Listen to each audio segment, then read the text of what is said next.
I know that very many of you have come to Meherabad under greatly difficult circumstances. Some of you have covered thousands of miles and even crossed continents to be at Meherabad today. It is your deep love for me that has braved all obstacles and prompted you to sacrifice your comforts and convenience to honor my call and to be near me today. Meher Baba, 1954.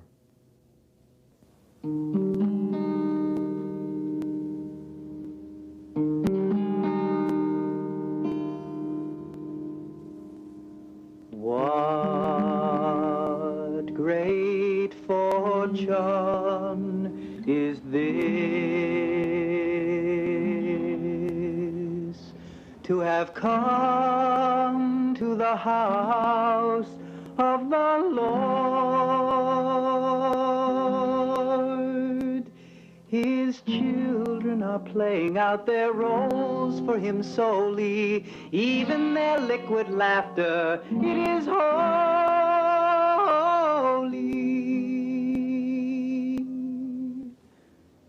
Surely this is the home of the Christ. Surely this is the home of the Christ.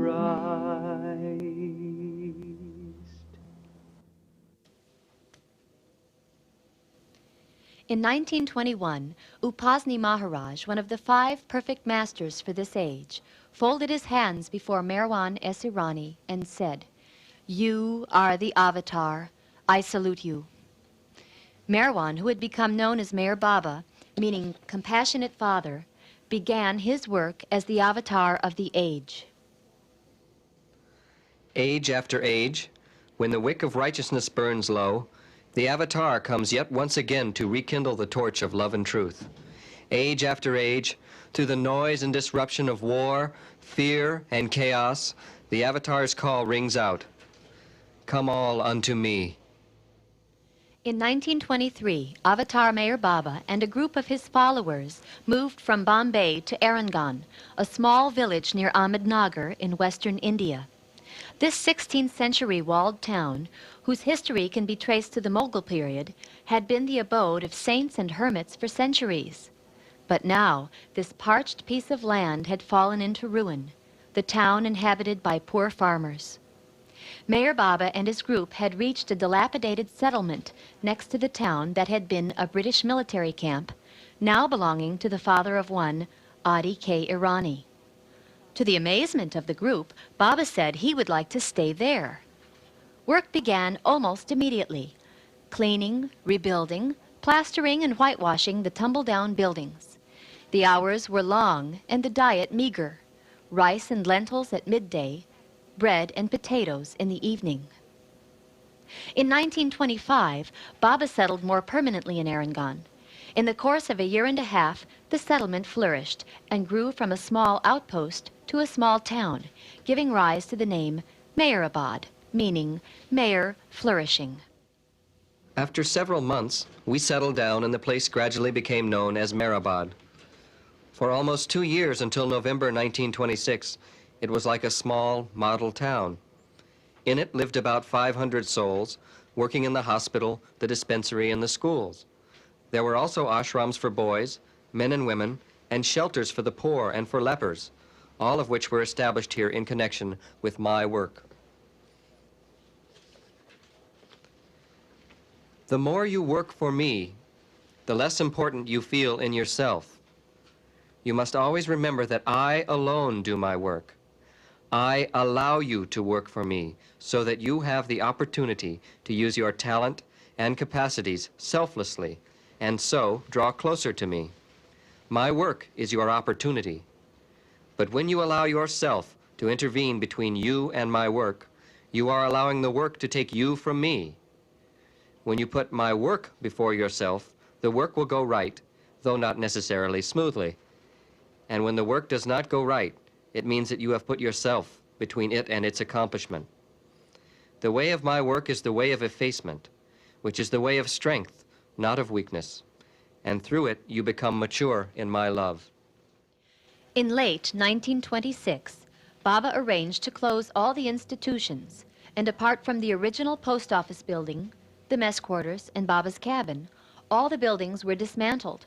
Baba explained, Usually, a temporary scaffolding is set up around a big building which is under construction, and when the building is completed, the scaffolding is removed. Often my external activities and commitments are only the external expression of the internal work I am doing. In 1927, Meherabad once again burst into renewed life and activity in the opening of the Hazrat Babajan School. This boarding school was open to boys from all religious and economic backgrounds. The curriculum placed equal emphasis on the spiritual as well as the educational development of the boys. My first aim was to arrange for teaching the boys English through their various vernaculars by standards set up in the University of Bombay. Having accomplished this, I began to spend all of my time, day and night, on the general welfare and spiritual upliftment of the boys. Even though I had entrusted several mandali with the job of keeping watch over the boys round the clock, still I would frequently appear in the dormitory in the dead of night to see if they were well wrapped and sleeping all right. In 1927, another structure appeared on the small rise nearby, known as Meherabad Hill. A cavity was dug in the stony ground, and around this opening, walls were built from soft stone. The roof was tin sheeting.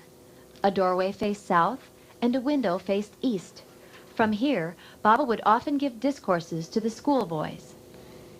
In the daytime, I spent most of the time in the upper room, which had 2 windows level with the floor, and at night I would retire into the crypt. One of the 2 windows in the upper room faced the Meher Ashram on the east and was in line with a raised platform before the ashram. The boys in the mandali would sit on this, near me but outside my room, and I would give them discourses and carry on discussions with them with the help of my alphabet board. This humble structure was ultimately to be Baba's tomb, and in 1927, Baba said, When I leave this body, it will have its rest in the tomb on the hill. After 70 years, this hill will turn into a place of world pilgrimage where lovers of God, philosophers, and celebrities will come to pay homage to the tomb. How fortunate you all are that you are here in my living presence and that you could come up the hill with me. Those of you who have not seen the tomb before should go there, see it, and pay respects, with a firm resolve that you will try to love me wholeheartedly, and that you would try your best to give happiness to others at the cost of your own happiness. Having made this resolve, try to follow up these 2 things honestly. During 1927 and 1928, Baba spent 5.5 months on a fast of a little milk and a few cups of weak black tea.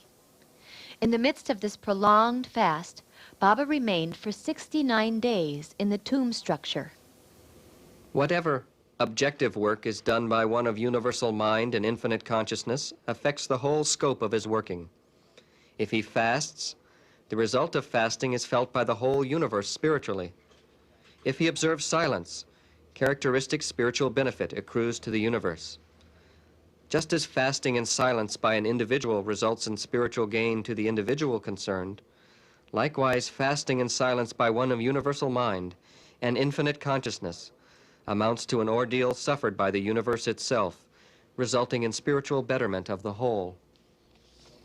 Now Meher Baba conveyed his wish for the construction of a more permanent building over his seclusion crypt. The ready-cut stone from a previously dismantled British post office would be used here. Under Baba's instructions, the doorway threshold and outer structure began to take shape. The crypt was lined and a floor of aggregate slabs laid. From this floor area, thick walls were built from the old post office stone. A steel girder braced the walls, and a dome rose majestically from the ceiling to form the roof. On the nearest rooftop corner, as one approached from Lower Meherabad, was a model of a Hindu temple to represent Hinduism. On the northeast corner was a model representing the sacred flame of Zoroaster, while on the northwest was a Christian cross. On the remaining corner was a model of a mosque representing Islam. In a newsreel made by Paramount Studios in London, 1932, Meher Baba said, "My object in coming to the West is not with the intention of establishing new creeds or spiritual societies and organizations, but is intended to make people understand religion in its true sense. I see the structure of all the great religions of the world tottering. The West is more inclined towards the material side of things, which has from untold ages brought in its wake pestilences, wars, and financial crises. I intend to bring together all religions and cults like beads on one string and revitalize them for individual and collective needs. This is my mission to the West." Over the doorway of the tomb was inscribed the words, "Mastery in Servitude," in large golden letters, Baba's motto for all who follow him. The dawn of love facilitates the death of selfishness. Being is dying by loving. If you cannot love one another, how can you love even those who torture you? The limits of selfishness are created by ignorance. When a man realizes that he can have a more glorious satisfaction by widening the sphere of his interests and activities, he is heading towards the life of service. In November 1937, a number of Baba's Western followers were invited to be with him in the ashram on Meherabad Hill. 10 women from England, Europe, and America from diverse backgrounds came to live with Baba's Eastern women to work together in the household, gardens, and hospital. Tensions and disputes would often arise among the women, and Baba told them, How can you help in this game of mine? By love and service, by control of your mind and moods, and yes, weaknesses, which are there for the purpose of exercising control over them. Often, the greater one loves, the greater is the tendency to moods, because the pangs of separation are more acute. But I do not like moods, and therefore, to please me, which is one of the best ways of showing your love for me, try your best to overcome them. A joyful heart will help you the most to get strong. A perfect being functions with complete detachment in the midst of the most intense activity and in contact with all forms of life. I will teach you how to move in the world, yet be at all times in inward communication with me as the infinite being. Among the Western women at Meherabad was the Swiss artist Helen Dahm. She had first met Baba in Zurich in 1937, where she had lived alone for many years in a simple cottage in the country. In 1938, at the age of 60, she sold all her possessions, including her cottage, gave away her paintings, and set off for India to join the ashram on the hill and be with Baba. She was an unconventional and introverted woman used to solitude. She found ashram life very difficult. Baba told her, You have come to India for the wrong reason. Instead of coming here in order to experience yourself, you should have come to experience Baba, to leave the ego which is always in the way. I will show you the path you must follow. I know that you have always been alone and isolated from people, but the path is through people, and you must try, and I will help you. Helen Dahm had struggled her entire life to gain recognition for her art. Due to the prejudice of her time, however, as a woman artist, she was not accepted by the public and often not allowed to exhibit her work. She had come to India to find meaning in her life.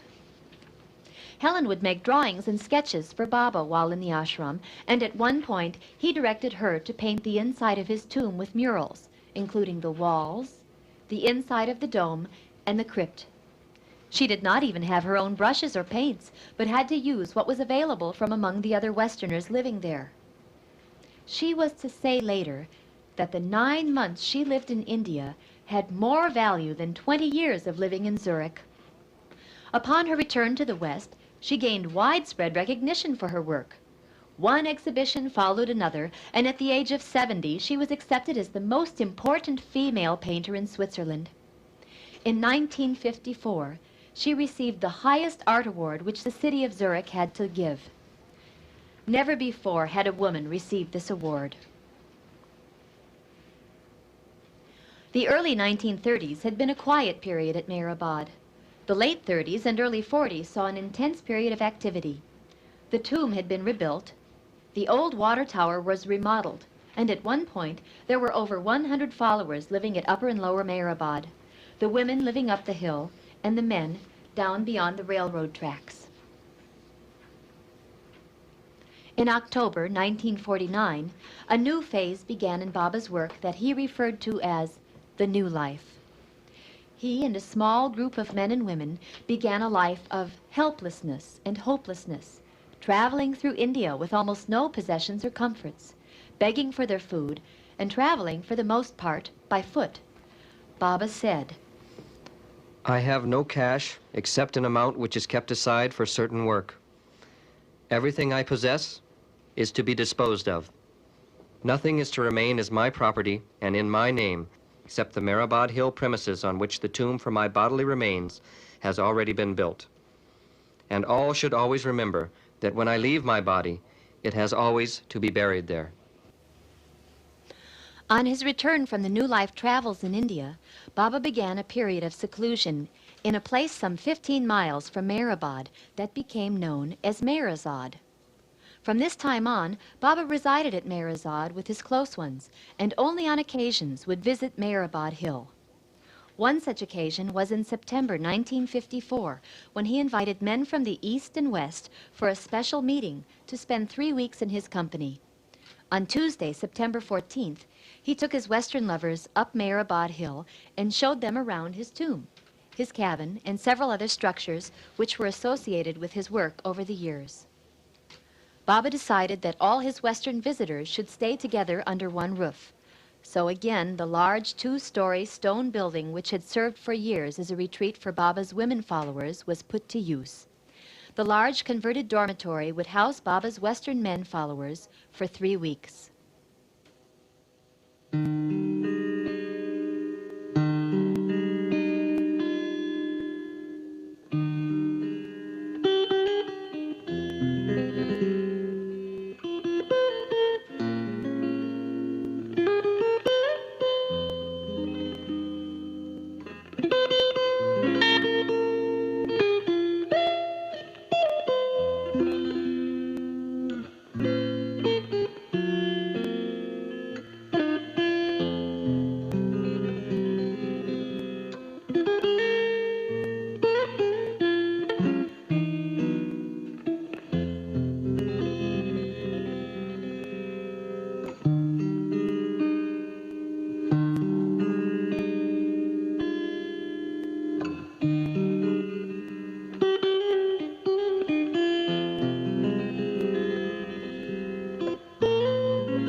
No explanations or discourses can compare with this personal contact. I want you to be completely natural and absolutely frank. While you are here, from now until you leave, I want you to forget everything about Europe, America, and Australia, and think only of Baba. If you had but one glimpse of what I really am, you would forget yourselves completely and be conscious only of God. I am one with you on every level, but you know this only when the ego and reason do not interfere. Then Baba appears as he is. I am what I am, whether the world bows down to me or whether it turns against me. It does not matter. It is no one's fault. To know Baba is not a matter of eating Indian sweets. One has to die to oneself to know me. It is not just a joke, this love. Be happy and forget everything except what you experience here. Don't worry about anything. Be cheerful, be honest, and look after your health.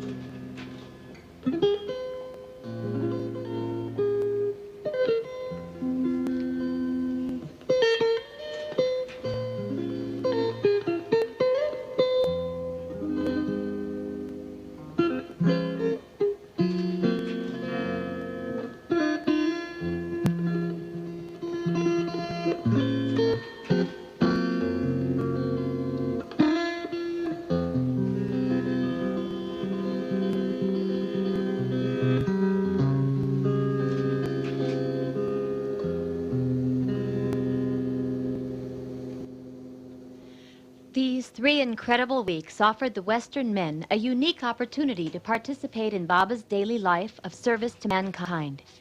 His mass darshan programs, when over 15,000 people came to receive his blessing, to share in his work with the poor and the lepers, to hear his spiritual discourses, and to be his intimate companions on a day-to-day basis, to receive his personal attention, love, and guidance in their own lives.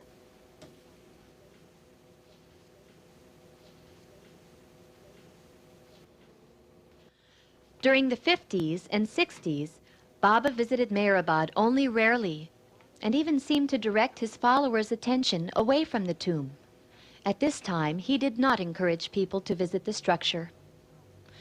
And so, this once active and dynamic settlement that had seen schools, a hospital, a veterinary clinic, farming projects, and a colorful group of residents, visitors, and even exotic animals, slumbered in the baking sun and through monsoonal rains, awaiting its destined day.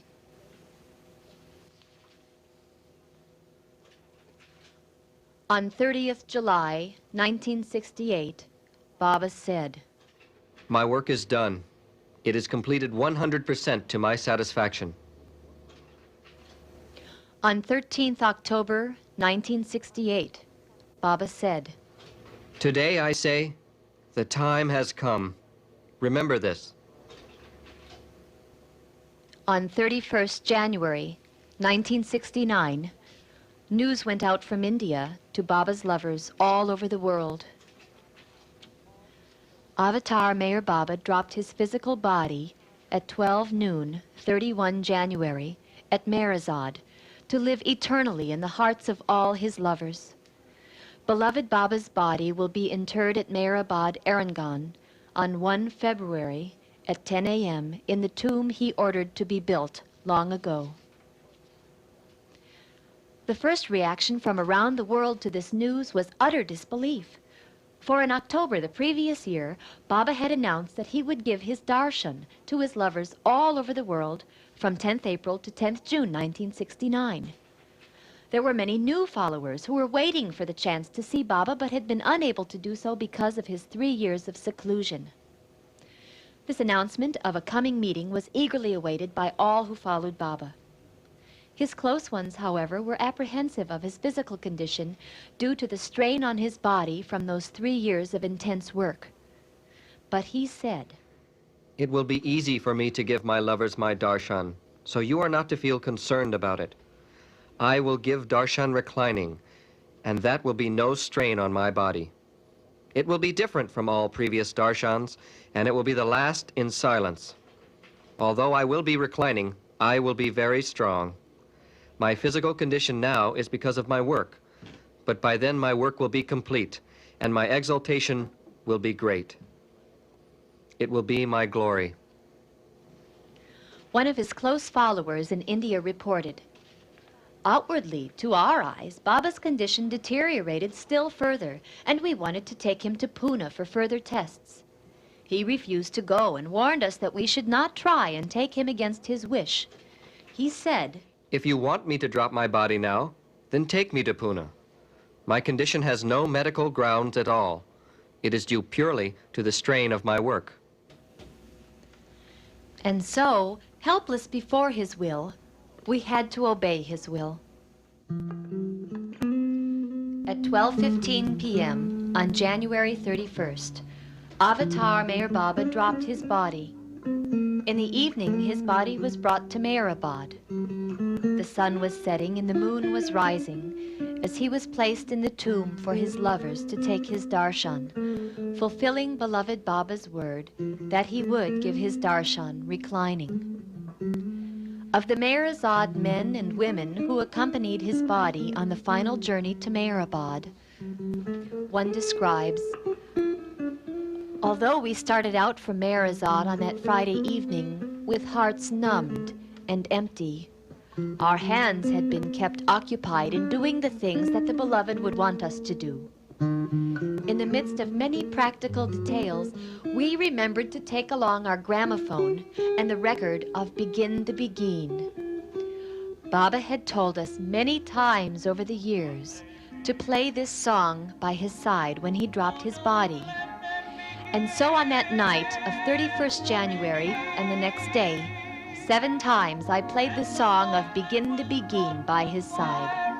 At first in the cabin where his body rested for a while, and later in the tomb.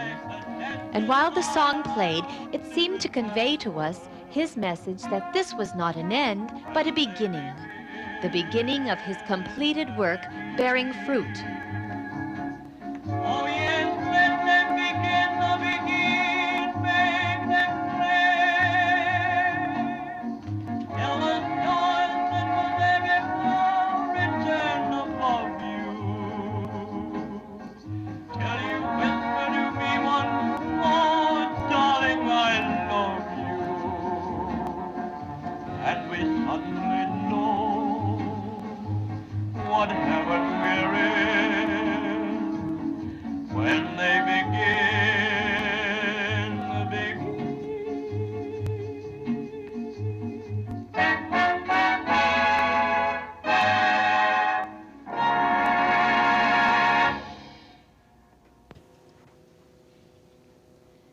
When Baba had been asked one final time about canceling the coming darshan program in April, considering the condition of his health, he had smiled and said, "No, it is not to be canceled. I will give my darshan to my lovers. I will give it on my own terms." And so a cable was sent out stating, despite Baba's physical absence, those lovers who desire to visit Guru Prasad in Pune to honor Baba's invitation for darshan up to the 10th June, 1969, can still come. And so it happened. Thousands of men, women, and children from the East and the West came to have the last darshan of their beloved Baba. Even those who had not seen or met Meher Baba in his physical form bowed down in their love for him. Francis Brabazon, the Australian poet who had lived for 10 years with Baba at Meherazad, said on that occasion, "Though it is not the time yet for us to know the wine of his kiss on our lips, we have received the kiss of his word in our hearts. If it were not so, how could all you dear ones who have never seen him in his man form be here now?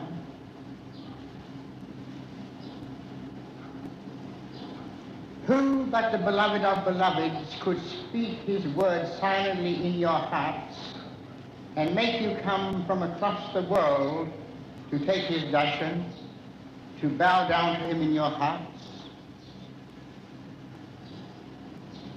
Such a thing has never happened before. I have been at mass darshans where tens of thousands came and bowed down to his man form. But to come thousands of miles to bow down to him in one's heart is of an entirely different order of devotion.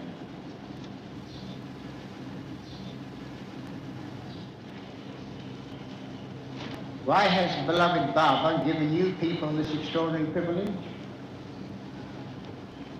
Because he requires a few to do what the many, what everyone must eventually do. Journey across the wall of illusion to take diamond of him in their hearts. Today, people come from all corners of the earth to the tomb of Avatar Meher Baba on Meherabad Hill to bow down to him in their hearts.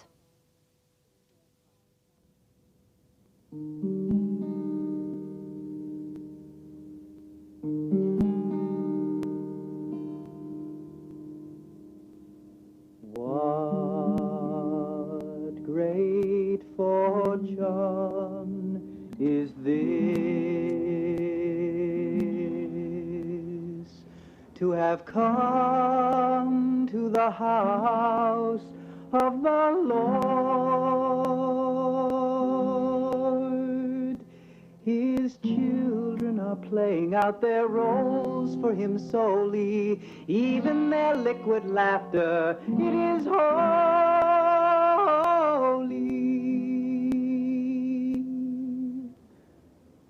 Surely this is the home of the Christ. Surely this is the home of the Christ.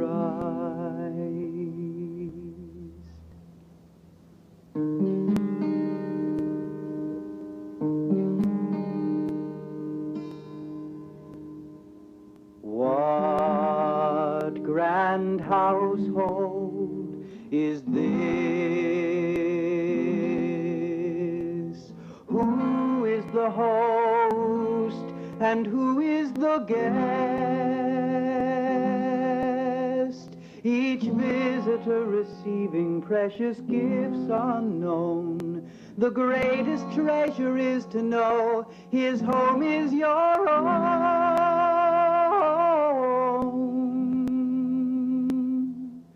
Truly a gift from the Christ. Truly a gift from the Christ.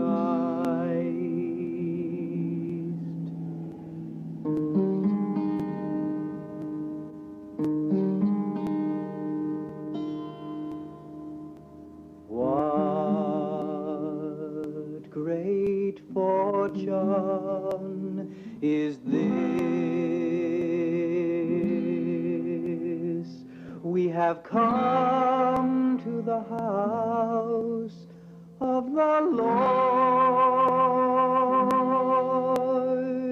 He's standing in the doorway with his arms open wide, beckoning each traveler to step inside.